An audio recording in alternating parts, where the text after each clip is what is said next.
Innovik 2021.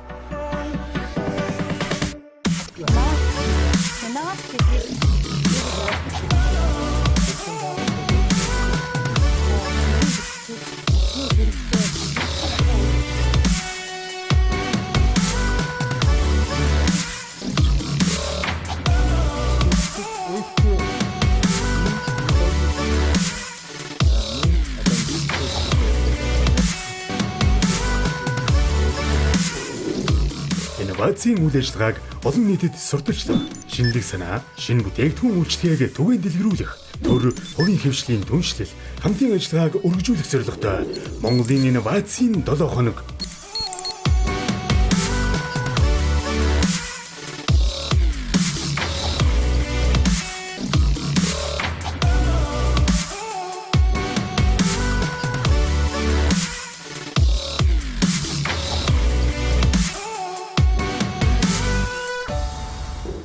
За Монгол улсын төрөөс инновацийг дэмжих чиглэлээр эрх зүйн шинжилгээг бас хийсэн. Инновацийн хууль тогтоомжуудыг шинжилж баталж гаргалаа. За төрөөс инновацийн талаар баримтлах бодлогын бичиг баримт, үндэсний инновацийг хөгжүүлэх хөтөлбөр, за инновацийн үйл ажиллагааны тэргүүлэх чиглэлийг тогтоох зэрэг хөрөнгө оруулалтын болон санхүүжилт, үнийн нөөцийн чиглэлээр эрх зүйн шинжилгээг хийх үндэс бүрдсэн гэж үзэж байгаа. Монгол улсад мэдлэг технологи инновацид суурилсан эдийн засгийг хөгжүүлэхэд чухал ач холбогдолтой энэхүү үйл ажиллагааг зохион байгуулагчдад миний бие хүн талархал илэрхийлэхийн алдамд энд хорон цугларсан инженер зохион бүтээгчид, эрдэмтэн судлаачид, төр бизнес санхүүгийн салбарыг төлөөлсөн та бүхэнд жил бүр уламжил болон зохион байгуулагддаг инноваци форумынхаа үйл ажиллагаанд идэвх санаачлагтай оролцож, инновацийн түншлэлээ улам өргөжүүлж, инновацийн үйл ажиллагаанд оролцогч бүх талуудад харилцаа ашигтай хамтын ажиллагааг улам өргөжүүлэн хөгжүүлэхийг шин сэтгэлээсээ хүсэж байна. Хамтдаа эх орныхоо хөгжлийн төлөө урагшилцгаая. Салбар бүрт инновацийн бүтээгдэхүүн үйлдвэрлэлд өөрсдөө бас нэвтрүүлж байгаа нийт байгууллагын хамт олон таа бүхэнд чин сэтгэлийн өндөр амжилтыг хүсэн өрөөхийн ялдамд инновац технологийн салбар Монгол улсад тэргүүлэх салбар байхын төлөө нийслэл Улаанбаатар хотын удирдлагууд бид бүхэн хичээнгүйлэн бодлогоо уртаа тавьж ажиллах болно гэдгээ энд хорон цугласан таа бүхэндээ бас би албан ёсоор хэлхийг хүсэж байна. Бид нар Монголд цаашдаа шинжлэх ухааны паркууд, захиурын хөндий, Монголын онцлогтой захиурын хөндийнүүд бий болох ийм боломжуудыг нээсэн он жилүүд болж байна. Тэгээд энэ жил бол юугаараа онцлог жилвэ гэвэл мэдээж ардын хувьсгалын 100 жил. За 100 жилийн түүхтэйгээ адилхан Монголын шин цагийн боловсрол, Монголын шин цагийн шинжлэх ухаан үүссний энэ он үеэр зохион байгуулагдж байгаа юм том арга хэмжээ болж байна. Тэгээд энэ арга хэмжээнд оролцож байгаа нийт эрдэмтэд, судлаачид, за мөн бизнес эрхлэгч, баялаг бүтээгч нартаа ажлын өндөр амжилт хүсье өрөөё. Тэгээд Монгол улсаа мэдлэгт шингэсэн эдийн засгтай улс орон болгох, аж үйлдвэрийн 4-р хувьсгалыг эхлүүлэхэд та бүхэдтэйгээ хамтарч ажиллахыг хүсэж байна. Ингээд та бүхэдтэй амжилт хүсье. Монголын инновацийн 7 хоног арга хэмжээний хүрээнд үндэсний инновацийн хөгжил форум, инновацийн шилдэг бүтээгдэхүүн үйлчлэгээний олон улсын цахим үзэсгэлэн, онол практикийн болон олон улсын эрдэм шинжилгээний хурал сургалтууд, бүтээлч сэтгэлгээтэй залуу судлаач оюутнуудын Best Paper Awards, эрдэм хакатон, Startup Weekend уралдаан тэмцээнүүд, инноватор 21 цуврал лекц, гарааны бизнесүүдэд хөрөнгө оруулалт татах уулзалтууд.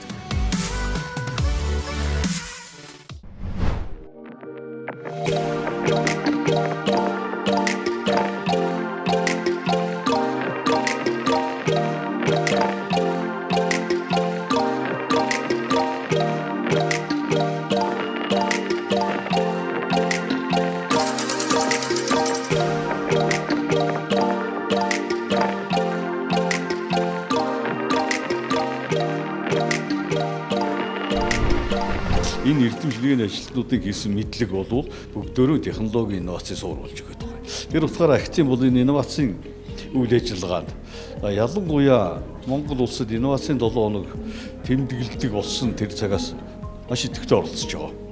Бидний хамгийн яг өөрснөө хариуцлага гүйцэтгэдэг ажил бол эрдэм хакатон гэж энэ залуу судлаачдын багууд бүтээгдэхүүн үйлдвэрлэх төслөө бичээд тэгээ уралддаг.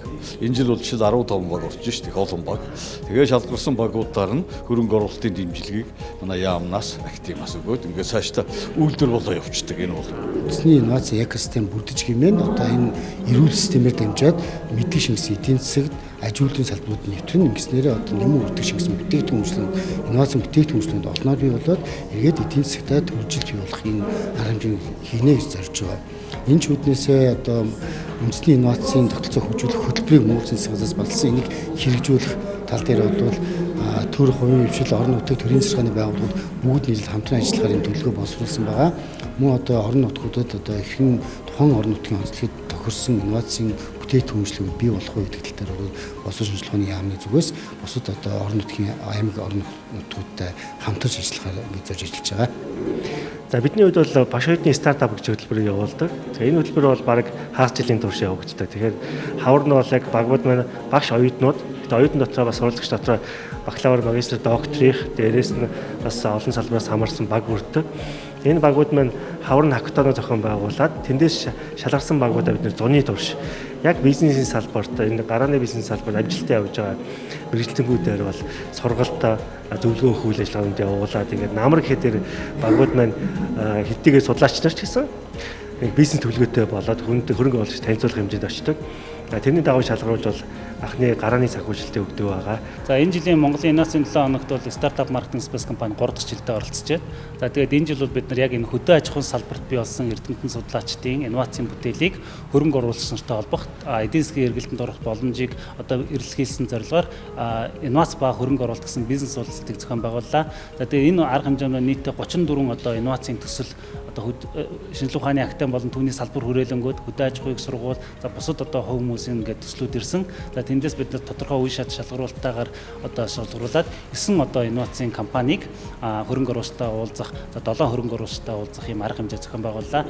Бид бүхэн бол одоо судалж үзээд одоо Airmeet гэдэг платформ дээр яг одоо хуучин бол бид Мишель Экспор үзэгч явдаг байсан бол энэ жил оролцогчд маань Airmeet платформ дээр орж ирээд одоо яг нэгэн зэрэг 6 одоо форум нэгэн зэрэг болж байна. За эсвэл одоо яг тухайн арга хэмжээ болгон маань оролцогч талуудын бүх одоо Facebook платформ болон YouTube веб хуудасууд дээр шууд дамжуулалтаагаар хүлээ.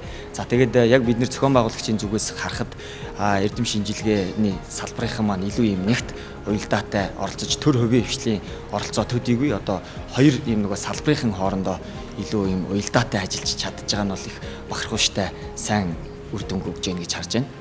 Аливаа орны техник технологийн чиглэлийн их сургууль бол тухайн орны нийгэм эдийн засгийн хөгжил томоохон үүрэг гүйцэтгэж одоо цөм хөгжлийн тарих одоо орган болж ажилладаг ийм л өчөлтэй л та.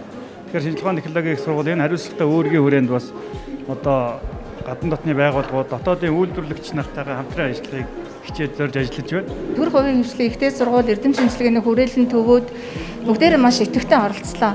Ялангуяа одоо манайх үндсэн зохион байгуулагч боловсрол шинжилгээ ухааны яам одоо хамтран зохион байгуулж байгаа хүнс хөдөө аж ахуй хөнгөн үйлдвэрийн яам, соёлын яам, хөдөө аж ахуйн их сургууль, шинжилгээ ухааны технологийн их сургууль, соёл урлагийн их сургууль, анагаахын шинжилгээ ухааны үндэсний их сургууль, Монгол Улсын багшийн их сургууль гэдэг үндэсний одоо ихтэй сургуулийнхаа хамтран ажилласан бүх хүмүүстээ талархал илэрхийлье.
Innovik 2021